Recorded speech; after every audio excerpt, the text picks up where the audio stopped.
굿모닝 리포트입니다. 오늘도 개장 전에 리포트들 중요한 것들 위주로 체크해 보겠습니다.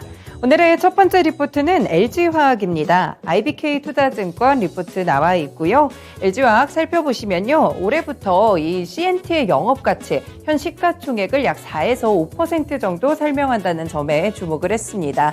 일단 LG화학 보시면 올해부터 NCMA 기반의 단입자 가치, 고부가 양극재 제품 비중을 크게 확대할 계획을 갖고 있는데요. 이를 위해서 실제 청주의 양극재 공장의 일부 생산 라인을 단입자 양극재용 라인으로 전환했습니다. 여기서 말한 CNT의 가치를 또 충분하게 반영할 필요가 있다고 보고 있는데요. 이 1,000억 원의 매출액이 대산의 4공장 증설 이후에 4천억 원을 상회할 것으로 지금 예측이 나오고 있습니다. 올해 배터리 부문에 대해서는 실적이 분기별로 증익 추세가 점차 이어질 수 있을 것이라고 봤는데요. CNT 부문의 가치까지 더해지면서 오늘의 목표가는 85만 원까지 상향 조정됐습니다. 네, 두 번째 리포트 보겠습니다. 효성 첨단 소재인데요. 신한투자증권 리포트입니다. 다시 보자 탄소섬유라면서 탄소섬유에 주목을 했는데요. 이 탄소섬유 같은 경우에는 강도는 철의 10배 정도를 갖고 있지만 무게는 이보다 훨씬 더 가볍다는 장점을 갖고 있습니다.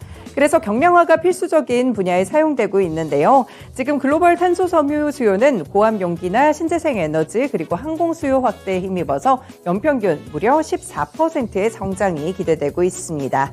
이 가운데 효성 첨단 소재의 생산 능력은 2022년 6,500톤에서 2025년에는 14,000톤으로 연평균 29% 확대될 것이라고 보고 있는데요. 현재 확보한 현금을 위주로 해서 공격적인 증설과 투자까지 병행하고 있는 상황입니다. 그래서 글로벌 1위에 대한 소재, 이 부분에 대한 주목도를 높였고요. 효성 첨단 소재 목표 주가는 61만 원까지 상향 조정했습니다. 네, 다음 리포트 살펴보겠습니다. 카카오고요. 하나증권 리포트입니다. 오늘은 새롭게 수면 위로 떠오르는 헬스케어 신사업에 주목을 했는데요. 카카오 헬스케어 측에서 발표한 내용들을 보시면 기자 간담회를 했습니다. 이 B2C 혈당관리 플랫폼 사업인 프로젝트 감마 그리고 B2B 의료 데이터 플랫폼 사업인 프로젝트 델타의 연내 출시 계획을 함께 발표하기도 했는데요. 이 헬스케어는 엔터프라이즈와 브레인과 함께 카카오의 대표적인 신사업으로 일단 자리를 잡고 있습니다. 사실 지난해에는 영업 적자를 내기도 했었는데요. 앞으로 적자폭은 상당히 줄어들 수 있을 것이라고 봤습니다. 이번에 카카오가 선택했던 첫 번째 타깃은 바로 당뇨입니다. 국내 당뇨 환자는 지금 2021년 기준으로 봤을 때 570만 명 정도를 갖고 있는 상황인데요. 이렇게 혈당관리 플랫폼 사업을 통해서 이 부분이 또 주목을 받고 있고요. 차세대 의료 데이터 플랫폼 역시나 상반기쯤에는 출시될 수 있을 것이라고 보고 있습니다. 이에 따라서 목표 주가는 8만 5천 원을 유지했습니다. 네, 다음 리포트 대한해운입니다. 흥국증권 리포트 나와 있고요. 대한해운 같은 경우에는 지난해 4분기 영업이익이 463억 원이었습니다. 전년 동기 대비해서는 25.6% 감소하는 그런 모습이었는데요.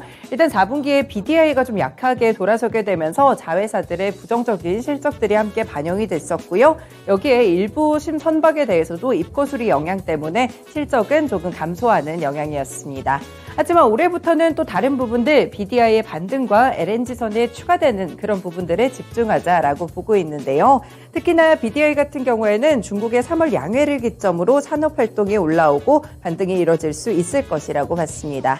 또 올해는 LNG선 2척과 LNG 벙커링선 1척이 인도될 예정인데요. 한 척당 연간 매출액은 300억 원 정도로 추정되고 있습니다. 이에 따라 목표 주가는 3,500원을 유지했습니다. 네, 마지막 종목 나노신소재 보겠습니다. 유한타증권 리포트 나와 있고요. 건식 전극 공정의 핵심 소재 기업이라는 점을 함께 짚어줬습니다.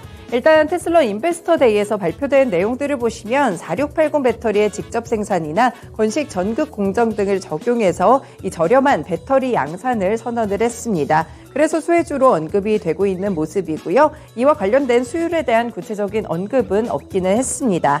하지만 나노신소재 같은 경우 올해 영업이익이 277억 원으로 전년보다 35% 굉장히 큰 폭의 도약을 할 수 있을 것이라고 봤는데요. 올해는 양극재의 도전제인 MWCNT의 농도가 증가하고요. 실리콘 음극재의 차종이 본격적으로 확대될 수 있을 것이라고 봤습니다. 물론 최근에 주가가 급등했기 때문에 밸류에이션의 부담에 대한 부분들은 안고 있습니다. 하지만 올해 생산 능력이 늘어나고 CNT 중심으로 외형 성장이 본격화되고 건식 도전제 기술까지 보유를 했다는 점을 봤을 때 여전히 투자 매력도 높다고 평가했고요. 이에 따라서 목표 주가는 16만 8천 원을 유지했습니다. 네, 오늘도 이렇게 5가지 리포트 살펴드렸습니다. 오프닝 리포트였습니다.